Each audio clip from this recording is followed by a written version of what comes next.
Assalamualaikum warahmatullahi wabarakatuh. Perkenalkan, nama saya Fazara Rahmadani dengan NIM 8584589908. Saya adalah mahasiswa semester 6 dari UPBJJ Universitas Terbuka Samarinda dengan program studi PGSD.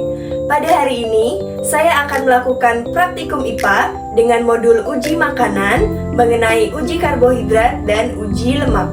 Adapun tujuan kegiatan praktikum ini yaitu untuk mengidentifikasi bahan makanan yang mengandung karbohidrat dan bahan makanan yang mengandung lemak.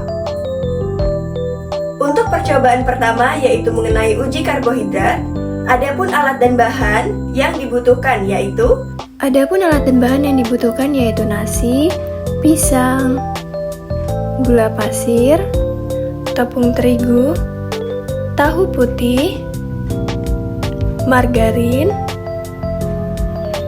biskuit, kentang, apel, telur rebus, sendok, 1 buah pipet, dan cairan lugol yang terdapat dalam betadin. Untuk langkah pertamanya, di sini saya akan menghancurkan beberapa bahan makanan untuk mempermudah ketika saya mencampurkan bahan makanan dengan cairan lugol yang terdapat di dalam betadin.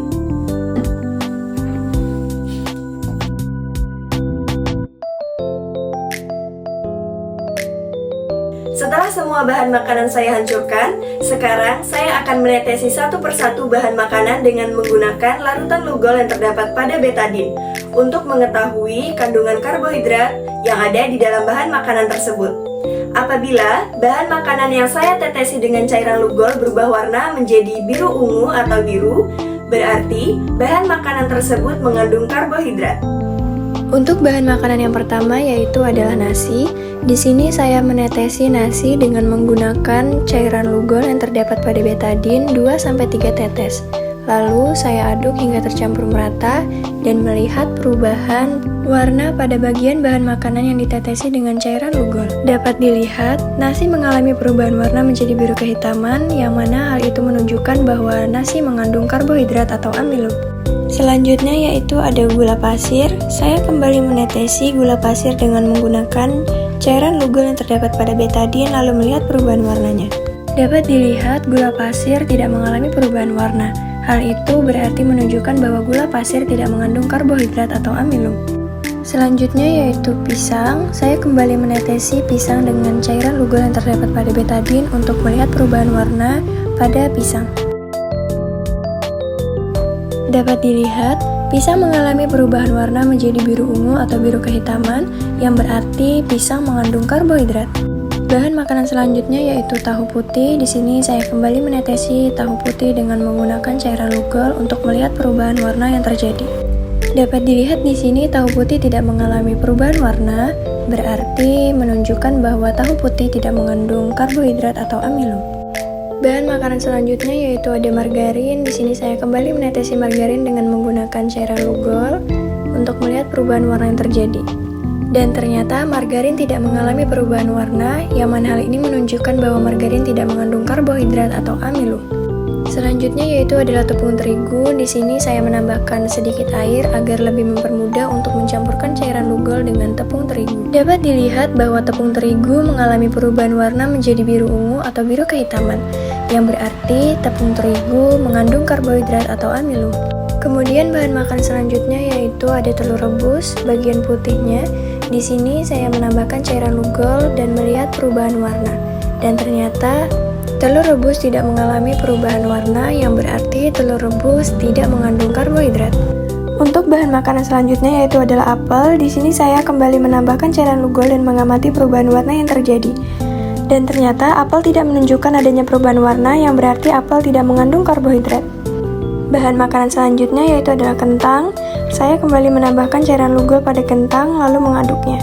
Dan dapat dilihat kentang mengalami perubahan warna, yang menandakan bahwa kentang mengandung karbohidrat atau amilum.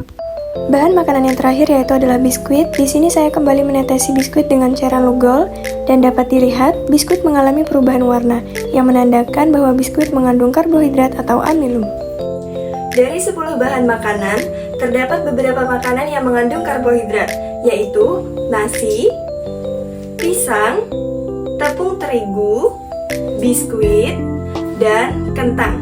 Sementara bahan makanan yang tidak mengandung karbohidrat yaitu gula pasir, tahu putih, apel, telur rebus, dan margarin.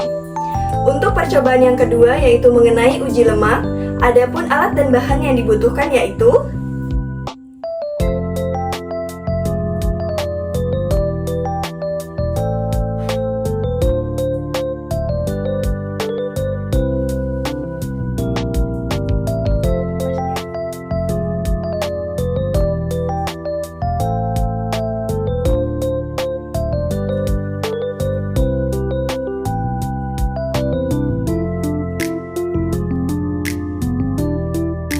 Untuk langkah kerjanya, di sini saya isap minyak goreng dengan menggunakan pipet, lalu teteskan pada salah satu kertas coklat. Kemudian ambil pipet lainnya, lalu isap air dengan menggunakan pipet, dan teteskan di atas kertas coklat. Lalu, biarkan kedua kertas tersebut selama sekitar 10 menit.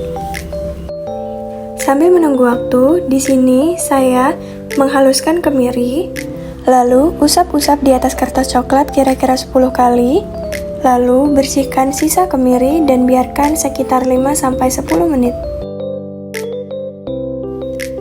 Sambil menunggu waktu, saya mengerjakan hal serupa untuk ke-9 bahan makanan yang lainnya. Di sini, saya mencairkan margarin di atas sendok dengan menggunakan panas dari nyala lilin. Lalu, ambil margarin dengan menggunakan pipet, lalu teteskan margarin di atas kertas coklat dan biarkan pula selama 10 menit. Selanjutnya, di sini saya mengusapkan seledri di atas kertas coklat kira-kira 10 kali.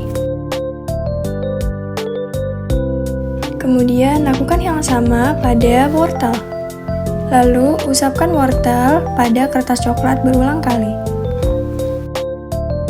Kemudian, usap-usapkan biji jagung kering di atas kertas coklat berulang-ulang atau sebanyak 10 kali.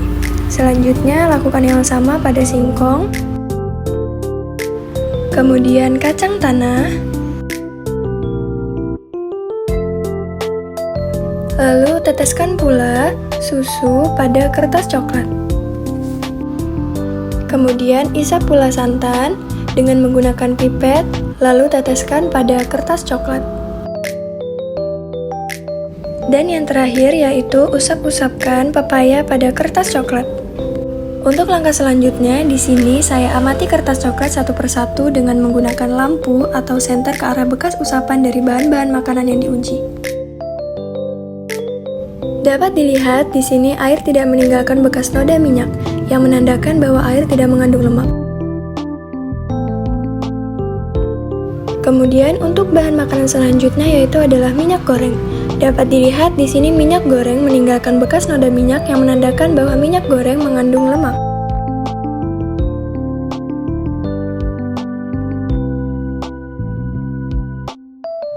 Bahan selanjutnya yaitu adalah susu. Dapat dilihat di sini susu meninggalkan bekas noda minyak yang menandakan bahwa susu mengandung lemak. Bahan selanjutnya yaitu adalah kemiri. Dapat dilihat di sini kemiri meninggalkan bekas noda minyak yang menandakan bahwa kemiri mengandung lemak.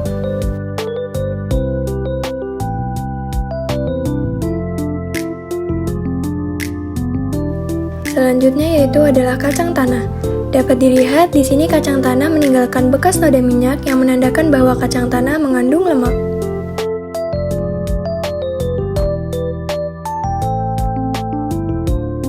Kemudian wortel. Dapat dilihat wortel tidak meninggalkan bekas noda minyak yang menandakan bahwa wortel tidak mengandung lemak. Bahan makanan selanjutnya adalah biji jagung. Dapat dilihat di sini biji jagung tidak meninggalkan bekas noda minyak yang menandakan bahwa biji jagung tidak mengandung lemak. Selanjutnya yaitu adalah singkong. Dapat dilihat singkong tidak meninggalkan bekas noda minyak yang menandakan bahwa singkong tidak mengandung lemak.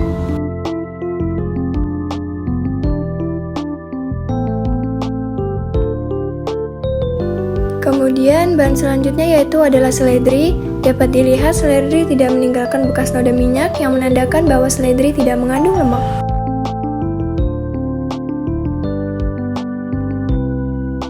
Kemudian bahan makan selanjutnya adalah margarin. Dapat dilihat di sini margarin meninggalkan bekas noda minyak yang menandakan bahwa margarin mengandung lemak.